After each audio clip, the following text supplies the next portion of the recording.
കുഴപ്പമില്ല. നല്ല കുഴപ്പമില്ല.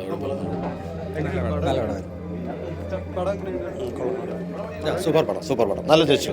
ഓക്കെ, നല്ല ടെൻഷൻ അല്ലാതെ ത്രില്ലറാണ്. നല്ല കുറേയേറെ ടെസ്റ്റുകളുണ്ട്, പ്രതീക്ഷിക്കാത്ത കുറേ ടെസ്റ്റുകളുണ്ട്. സൂപ്പർ പടം. ഓക്കെ, അല്ലല്ല അതുപോലല്ല, വേറെ രീതിയിലാണ് പറയുന്നത്. നമ്മൾ ഓരോ ടെസ്റ്റിലോട്ട് ചെല്ലുമ്പോൾ അതാണെന്ന് വിചാരിക്കും, പക്ഷേ വീണ്ടും വീണ്ടും മാറി അടുത്ത ടെസ്റ്റിലോട്ട് വരുവാണ്. ഓ സൂപ്പർ, നല്ല അടിപൊളിയാണ്. Climax super. ദൃശ്യത്തിൻ്റെ അത്രയല്ല, എന്നാലും കുഴപ്പമില്ല. സസ്പെൻസ് ഒക്കെ അടിപൊളിയാണ്.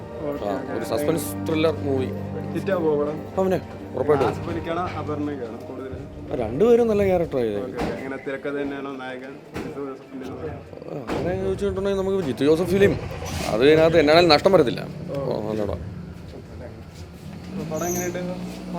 കൊള്ളാം. നല്ല ത്രില്ലറാണ്, കണ്ടിരിക്കാം. ഫൈറ്റ് ക്ലൈമാക്സിൽ ആ ട്വിസ്റ്റ് അത് നന്നായിരുന്നു. അത് എനിക്ക് ഒരുപാട് ഇഷ്ടപ്പെട്ടു. ട്വിസ്റ്റുണ്ട്, ജിത്തു ജോസഫിൻ്റെ ആ ട്വിസ്റ്റുണ്ട്. ജിത്തു ജോസഫ് എപ്പോഴും പിന്നെ ഒരു ദൃശ്യം ഡിക്റ്റേറ്റീവ് പോലെയുള്ളൊരു പടം പ്രതീക്ഷിച്ച് വരരുത്. വേറെ ഒരു ജണറിലുള്ള ഒരു പടമാണ്. അതാ എല്ലാവർക്കും കണ്ടിരിക്കാം. ആളുകൾ വരട്ടെ, ആളുകൾ വന്ന് കാണട്ടെ.